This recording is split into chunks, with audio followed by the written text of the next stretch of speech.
Welcome, everybody, to this bonus edition of the Montpelier Happy Hour here on WVEW 107.7 FM, LP, Brattleboro's community radio station. I'm your host, Olga Peters, and welcome regular contributor, Emilie Kornheiser.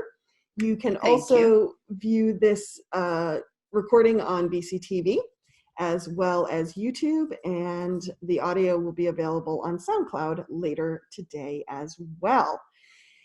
As you can see, if you are watching the YouTube version, I am sporting the latest fashion accessory for our COVID-19 pandemic.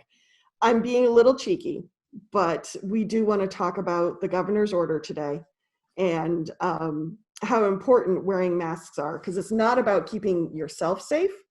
It's about keeping the people you care about in your community safe and healthy. Am I reading that correctly, Emilie? I think you are, Olga. I wonder if you want to take the mask off, because it kind of does not work for the audio quality quite so well. But I really like how we got to start off with it and how well it matches your shirt. And so because testing is not available to anyone who's not symptomatic, we are very aware that there are lots of people in our community who are likely infected with COVID and are not, who aren't aware of it yet, or might never be aware of it and are walking around, and that might be me, that might be you. Mm-hmm. And so we're being asked to wear masks so that when we go about our daily lives, engaging in social distancing still, we are not spreading our own germs about. And there are some aspects of this that are really just sort of sitting with me in a wide variety of ways. And so I'm excited that we get this time together to talk about it. Me too. I had to go downtown today, and it was interesting to me to watch everyone on the street, and there weren't a lot of everyone. Downtown's Brattleboro is pretty empty right now, but I would say that probably about a quarter to half the people I saw were wearing masks, mm-hmm. And the rest were not. But it was really neat to see everyone's creativity on how they had made these. Some people had real construction for that construction or painters would wear, mm-hmm. with the little breathing apparatus down mm-hmm. here. Some people had homemade masks. That was actually very fun to see. But I can see that some folks are either not aware of the order mm-hmm. or aren't comfortable with it. It is kind of weird walking around with masks. Mm-hmm. Like even just talking to you guys now and I had the masks on, not being able to see my own facial expressions mm-hmm. was kind of strange. Mm-hmm. But they are very important for keeping our own germs to ourselves. What are they symbolizing for you? So many things. For one, the choice about what mask to wear, whether that is, a sort of standard issue medical mask or a bandana or a homemade handcrafted mask or, a piece of stocking. There's a lot of sort of social implications there, right? So if you're wearing a medical mask, perhaps you're hoarding supplies. If you are, I'm not saying that you are, I'm just saying these are sort of the social implications of each of these choices.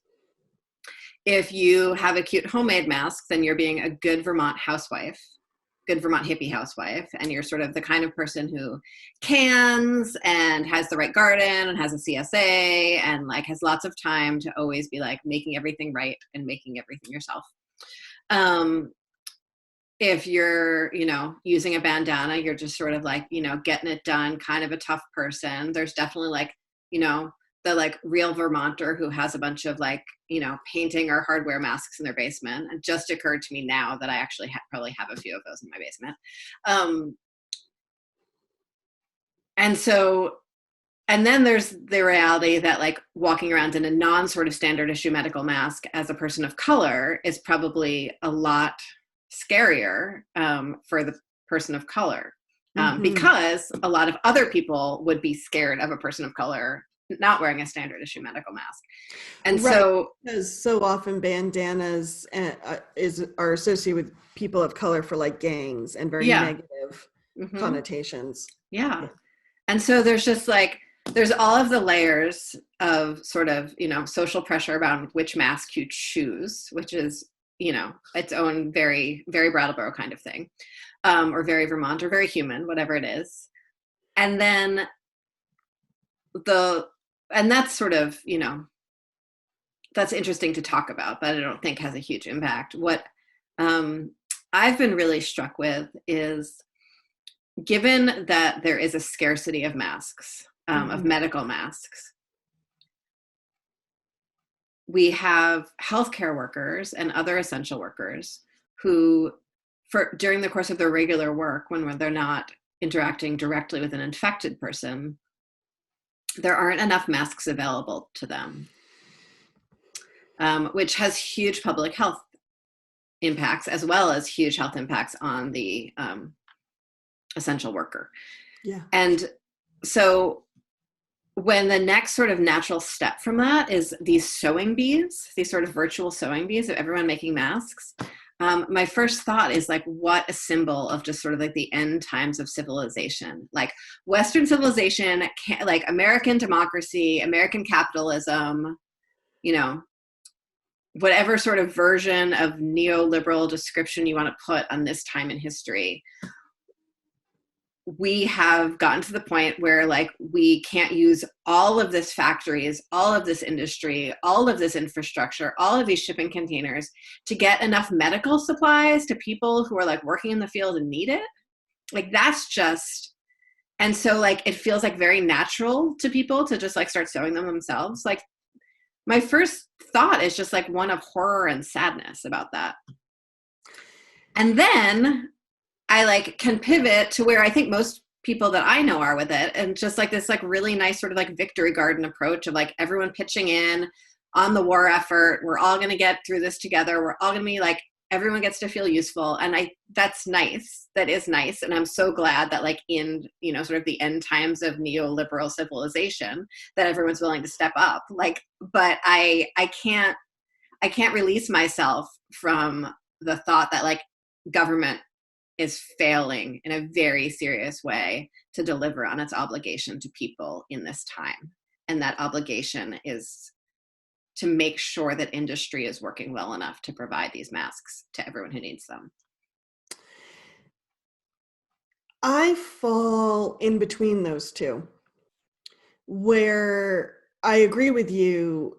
This is something, for those who read the Commons, not this week, but the next week, I'm going to have an interview with Meg Mott, a professor at Marlborough College, as well as a professor from Norwich University, about kind of looking at COVID in a bigger picture and what does it mean for state rights? What does it mean for how does it compare to other historical events? Can't wait to read that. Oh my gosh. Do you know how exciting it is to like spend 2 hours talking to super smart people? It was, yeah, that was Meg's fun. the best. Oh, she is. But Meg brought up some interesting points about states' duty to protect citizens, which is kind of one of the early powers that was given to states versus powers for the federal government. And yes, this is something the federal government could do really well, which is coordinate the supplies so that states aren't trying to outbid each other for supplies, so that there is a coordinated event or action. And yes, I think it's a real failure on the federal government's part that this isn't going better. And can I just highlight that point for a minute? Mm-hmm. So there's more than enough housing in America for everyone to have a home, right? We've talked about that. That's known. And sort of capitalism keeps us from that, right? Mm-hmm. Aspects of capitalism keep us from that. But houses, they're hard to pick up and move. You can't really stack them in a plastic sleeve. They're very it's logistically difficult to redistribute houses. Yeah, and people may not want to move to where the houses are. Yes. But masks, very easy to package and redistribute. There is no logistical problem to government solving this the way there is for some much other larger sort of issues of basic needs and government providing. Okay, continue on. Now that I've ranted on your statement. No, that's fine. The other side, looking at the victory gardens and the sewing bees and how communities will pitch in, to me, you had kind of said, and I don't remember your exact words, but something like, this is kind of a sign of the end of times. How government can't do this. I don't think this is new. Because if Absolutely. you think, I keep thinking about a documentary I saw years ago on the Statue of Liberty, that when it was given to the people of the United States, it didn't have any base. There was nothing to actually put this beautiful statue on. And the federal government was like, whatever, we'll get to it. Don't have the money, whatever. And I don't know how long the statue went without a base, but it was finally a mostly grassroots donation effort to get this base built. And, you know, I think that we have a history in the United States of communities stepping up to fill the space that government is not. Absolutely. And de Tocqueville wrote about that, right? Like that's, yes. We have a long history of that even being sort of like academically proven. But a base for the Statue of Liberty is like not like a basic need in time of crisis. No, but to me, it just highlights how widespread this kind of filling in the cracks of government goes. Absolutely. And how, because it's been so long, I think we take it for granted that that's what the community's supposed to do, which is not necessarily a bad thing. You know, pulling together and, you know, supporting your neighbors is a really great thing. But if we're doing it to fill a hole that maybe we shouldn't be filling because it's not our responsibility, that's, I think, the bigger issue for me. And, you know, our food shelves are a great example of that, right? That's a place that community bands together to fill a need. And we can, you know, people will discuss back and forth sort of how much that's government's obligation and how much it's really valuable for community to do that. I certainly, you know, think that food stamps should be sufficient to meet a household's need. I'm also concerned that with homemade masks, the efficacy is not anywhere near as good, right? And so we see these like, you know, all of these conversations happening both in sort of mainstream media and then on social media about like what materials you have to put into the mask in order to have the proper barrier. I saw someone using panty liners. I've seen people using coffee filters. Some people are just using fabric, whatever the choice is. And then how is it laundered? So someone wears this cloth mask in work in sort of a frontline essential position where they're breathing on it for a long period of time. It's being sort of touched, you know, a lot. And then do they bring it home with them? They take off all their clothes and bring them home. Does it get laundered at home? Does it get laundered at their place of work? Whose responsibility is it to provide for and take care of that mask if someone is using it at work in order to protect both themselves and the people that they're serving in that workplace? So where does the responsibility sit in that? Traditionally and historically, that's been the job of the employer to provide the employee with the appropriate resources for them to do their job. But if the employers can't get the resources, what happens next? What happens next? Yes. And if there are these cute masks that people are sewing themselves, then do they want to bring them home to launder them? Do they get put into the main laundry, you know, with the kitchen rags, whatever it is, the whole, I'm just worried today, Olga. It's kind of one of those, it's beautiful. I'm looking out the window at these absolutely amazing clouds and sky and sun. And yet it feels intense today. It's very intense today. There's some interesting humors out and about. I think one thing we need to be very honest about with these masks, these homemade masks, is what they can and cannot do. For those who read the Commons on Wednesday, they'll see my interview with some folks who are making homemade masks for Grace Cottage. I love all these sneak peeks. Thank you. And as much as they really are appreciated, none of the frontline workers who are working with really ill patients, whether it's COVID or another type of illness, are wearing the homemade masks because they're not appropriate for a true infirmary setting. Mm-hmm. And I think we need to be honest with ourselves about that, Mm-hmm. yes, they help, Mm-hmm. but they're not the protection of a medical grade mask. Mm-hmm. Yeah. Thank you. Whether you put the panty liner in it or not, as handy as those things are. Mm-hmm. Yeah. Yeah. So putting on your legislator's hat, what power does the state have in this type of situation to change it? That's what's interesting. Remarkably little, because Mm-hmm. we're in this scarcity environment. And so I could work with my colleagues, and I am working with my colleagues to make sure that VOSHA, sort of Vermont's occupational safety and health agency, is really doing what it needs to do to protect workers, the kinds of people who need protective gear and masks. And that employers are providing that. But if employers aren't able to access those supplies, what happens next? The state, has set up a decent infrastructure to have people request masks, have those masks then be distributed. People don't even need to pick them up. It's a very comprehensive system. But if the state can't get enough of them because they're, in a bidding war against other larger states with larger coffers and, a higher need, so a larger order size, we can't ask people to do the undoable, right?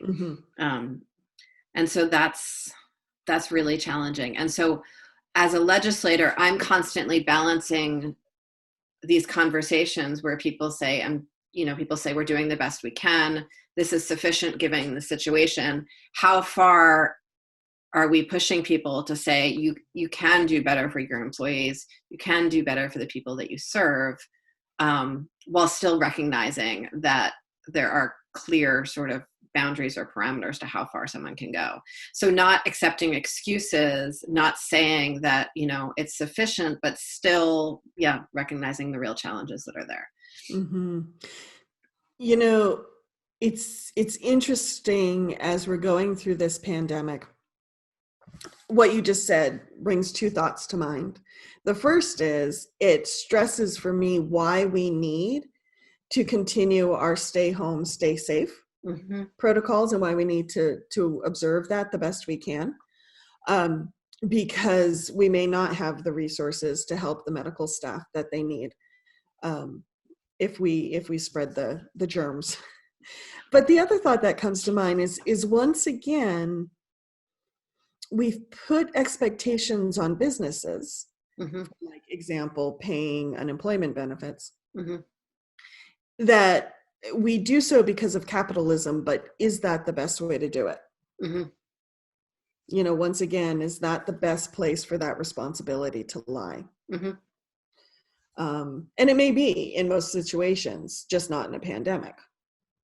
Absolutely. And that's what's been so incredible about the unemployment transition, is that we're saying it is in the public's best interest for everyone to stay home. And so the public coffers, the Unemployment Trust Fund, is going to pay employees to stay home. Right. And so this is one of those situations where it's in the public's good. And so it's not just, the protection of that one worker, because it's in the public's interest for that worker to still be at work. And so since it's in the public interest for that worker to still be at work, we are acknowledging that we are offering appropriate protective gear as a community. And we are, ideally also paying hazard pay as a further acknowledgement of that risk that person is taking. And for me, those are for the public good. We're asking someone to serve the public good by still be working at this time and not staying home. We are just about out of time, but I want us to quickly just touch on going back to unemployment and unemployment benefits. Yes. To let people know that if you are self-employed, freelance, part-time employed, and have been denied regular unemployment benefits, or just denied regular unemployment benefits in general. The state of Vermont is hoping within, they said, 1 to 2 weeks to have their platform ready to give anyone who falls into those categories access to, I'm going to forget the perfect name, but it's the Pandemic Emergency Unemployment Funds or something like that. Yeah. So that's really exciting. And so that should make it much easier for people who don't have salary or hourly jobs, that have sort of an easier time navigating the very flooded unemployment system. I don't want to say that those people have had an easy time so far. But this system will be set up specifically for this sort of different mode of eligibility for people. And so if people want to wait until then to apply, that would be great.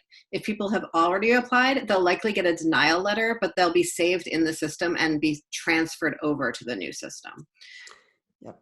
And I was on a town hall meeting with the Vermont Department of Labor today, and what they're recommending is that people go to their website. If you apply or don't apply right now, that's your choice. But go to their website and you can sign up for their newsletters. And in their newsletters, they will let you know like where they are in the process and what is available when they launch this new platform, that type of thing. And again, and I think we said this on the last show, I just want to let people know, I know it's really hard to get through with them right now. I know that their software is crashing regularly. They know that too. They are doing the very, very best they can. They're scaling up very, very, very quickly from a situation where they had very few people applying for unemployment benefits. And so they are bringing in new people to work the phones from all over the state, not in real life, just on the phone, because they're social distancing too. And they're doing the very best they can, and they should be sort of caught up in over the backlog in the next week or two. Yep. They said today on the town hall that they've now reached a point where whatever they input, like say on Tuesday, came in on Monday. Nice. So they've caught up a lot. Great. I'm amazed at how fast they ramped up. Me too. And it's another one of those lessons for me from all of this, that we can be responsive and efficient and effective if we really commit ourselves to it, that we are capable of, governing flexibly and administering benefits that people need. Yes. Well, everyone who tuned in today, thank you so much for joining us. This has been the Montpelier Happy Hour here on WVEW 107.7 FM, Brattleboro's community radio station. I am Olga Peters, your host, and Emilie Kornheiser. Thank you so much for being on the show. Thank you so much, Olga. And if people want to get in touch with me, they can find me at ekornheiser@gmail.com, ekornheiser@ledge.state.vt.us, on my website, emiliekornheiser.org, or find me on Facebook, Twitter, Instagram. I used to say you could find me walking down the street. That won't happen anymore. But I am having a little town hall every Saturday morning at 9 a.m. with other state reps. Fantastic. Thank you, everybody.